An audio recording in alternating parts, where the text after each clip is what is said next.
हरेला, प्रकृति और परंपरा का अद्भुत संगम। पहाड़ों की गोद में बसा एक छोटा सा गांव, जहां सुबह की पहली किरण के साथ पक्षियों का कलरव गूंजता है। यहाँ की ताजी हवा में मिट्टी की सोंधी खुशबू है और चारों ओर हरियाली की मखमली चादर बिछी है। शहर में रहने वाला छोटा आर्यन अपनी गर्मियों की छुट्टियों में अपने दादाजी के पास उत्तराखंड आया है। आर्यन ने शहर की कंक्रीट की दीवारों के बीच प्रकृति को सिर्फ किताबों में देखा था।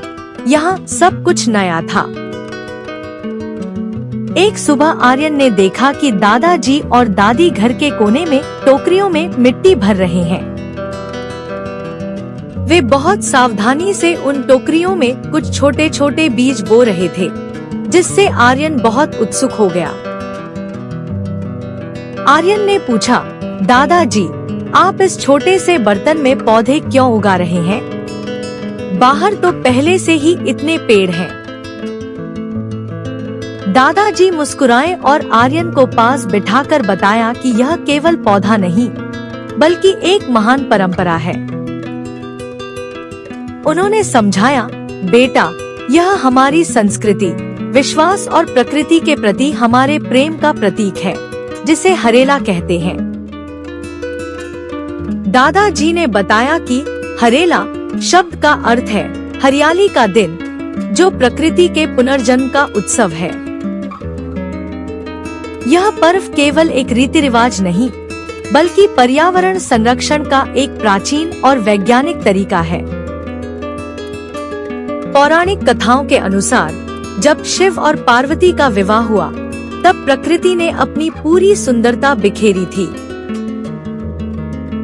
इसी दिव्य खुशी में हरियाली का यह उत्सव मनाया गया, ताकि दुनिया हमेशा हरी भरी रहे। दादाजी ने समझाया कि यदि हम प्रकृति की रक्षा करेंगे, तभी प्रकृति हमारी रक्षा करेगी। जैसे जैसे दिन बीते, आर्यन ने उन नन्हे पौधों की देखभाल करना शुरू किया और उनमें रुचि ली। उसने देखा कि बीजों को कुछ दिनों तक अंधेरे कमरे में रखा जाता है, ताकि वे कोमल और पीले निकले। आर्यन को यह प्रक्रिया किसी जादू जैसी लगी, जहां अंधेरे से जीवन की नई किरण फूट रही थी। उसने गौर किया कि गांव का हर व्यक्ति, चाहे वह अमीर हो या गरीब, अपने घर में हरेला बो रहा है।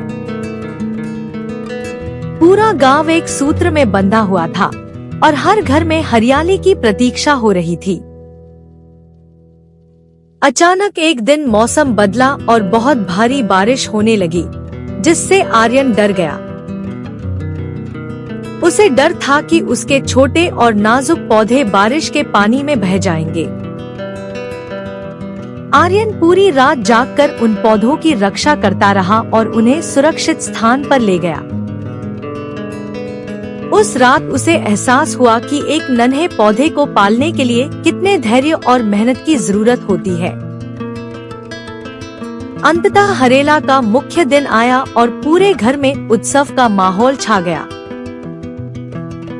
दादी ने रसोई में पारंपरिक पकवान बनाए थे, जिनकी खुशबू पूरे घर में फैली हुई थी। दादाजी ने बताया कि आज इन पौधों को काटकर बच्चों के सिर पर रखकर आशीर्वाद दिया जाएगा। बड़ों ने आशीर्वाद दिया कि बच्चे इन पौधों की तरह ही जीवन में फले फूले और समृद्ध हों। जब आर्यन ने अपने सिर पर वह ठंडी हरी टहनी महसूस की, तो उसे एक अजीब सी शांति मिली। लेकिन दादाजी ने कहा, बेटा, सिर पर हरेला रखना केवल रस्म है, असली उत्सव तो अब शुरू होगा। वे आर्यन को घर के पीछे एक खाली पहाड़ी ढलान पर ले गए, जहां नए पौधों की जरूरत थी। आर्यन और दादाजी ने मिलकर उस पहाड़ी पर सैकड़ों नए पौधे रोपे, ताकि धरती फिर हरी हो सके। आर्यन समझ गया कि असली खुशी आने वाली पीढ़ियों के लिए एक हरा भरा संसार छोड़कर जाने में है।